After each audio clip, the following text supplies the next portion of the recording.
The familiar stranger. You know that one person in your dream, the one who feels so familiar, but you have no idea who they are?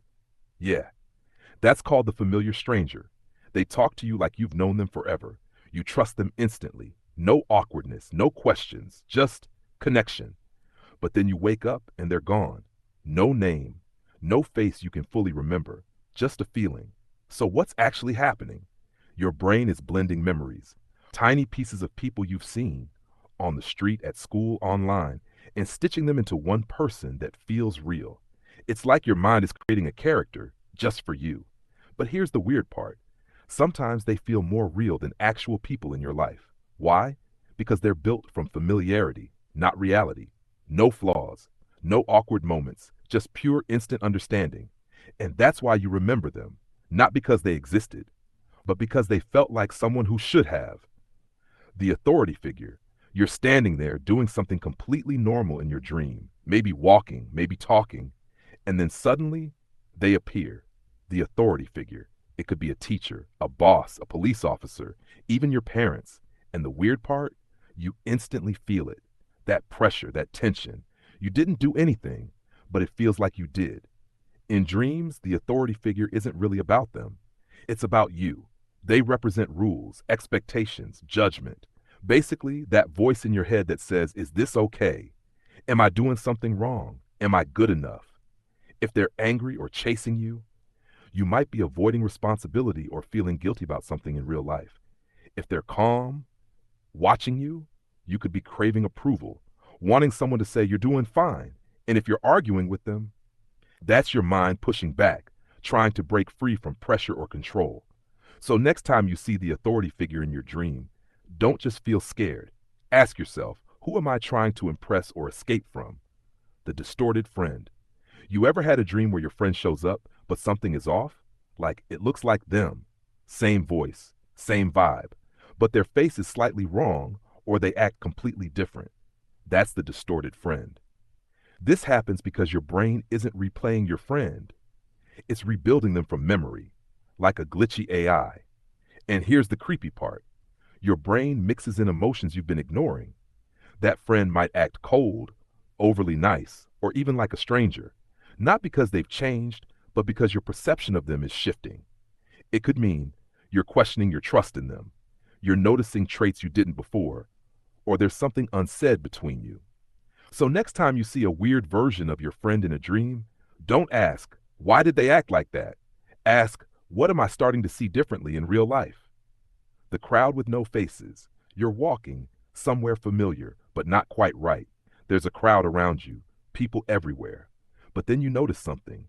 None of them have faces, no eyes, no mouth, just blank. And somehow your brain tells you this is normal.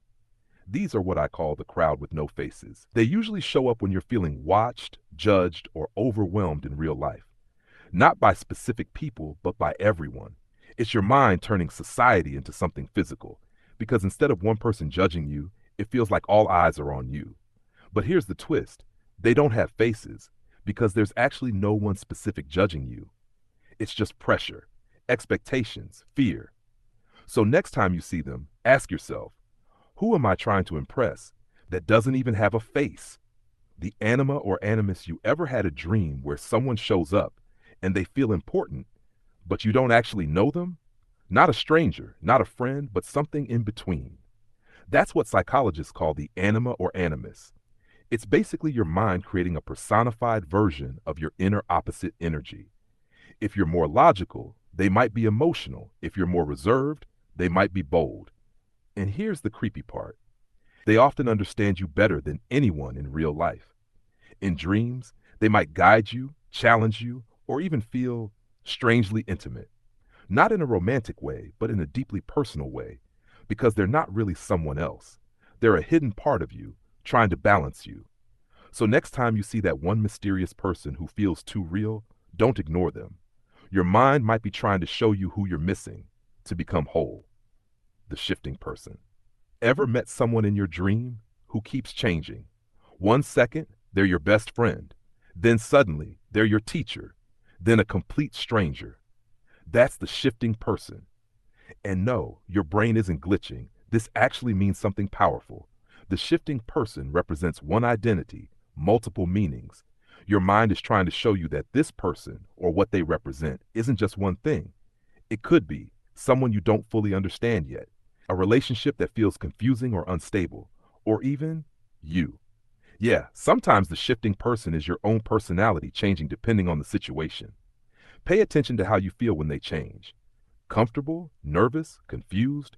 Because that emotion is the real message.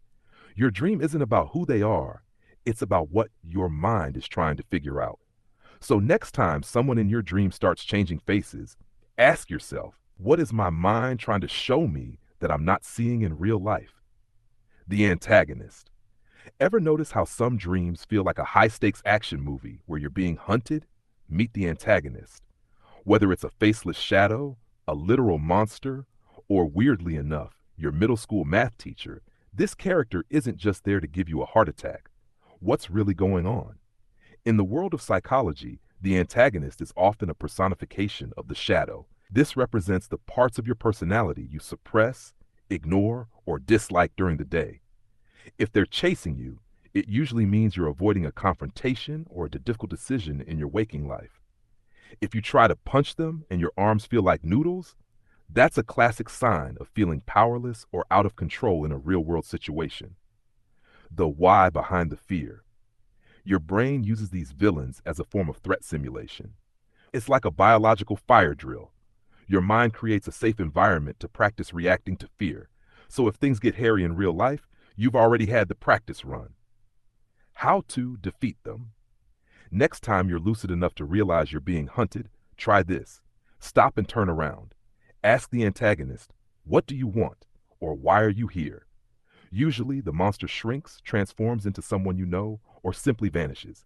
You aren't running from a monster. You're running from a piece of yourself that just wants to be heard. The lost loved one. Ever woken up feeling like you just had a long, heartfelt conversation with someone you've lost, only to realize it was all a dream? It feels incredibly real. The smell, the voice, the warmth, and there's a reason for that. Why they visit. Science calls these grief dreams. Your brain isn't just playing a movie, it's performing emotional maintenance. When we lose someone, our waking mind often struggles to process the finality of it. In the REM cycle, your logic centers take a back seat, allowing your subconscious to bridge the gap. These are the vivid, peaceful dreams where the person appears healthy and happy. This is your brain's way of seeking closure and updating your mental model of that person to a place of peace. Sometimes they appear distant or unable to speak. This usually reflects your own current feelings of longing or unresolved what-ifs. Is it a visit? Whether you view it as a spiritual visitation or a neurological hug, the impact is the same. These dreams help lower your stress hormones and allow you to say the things you never got to say. If you see them tonight, don't try to make sense of it. Just listen. Your mind is giving you a gift.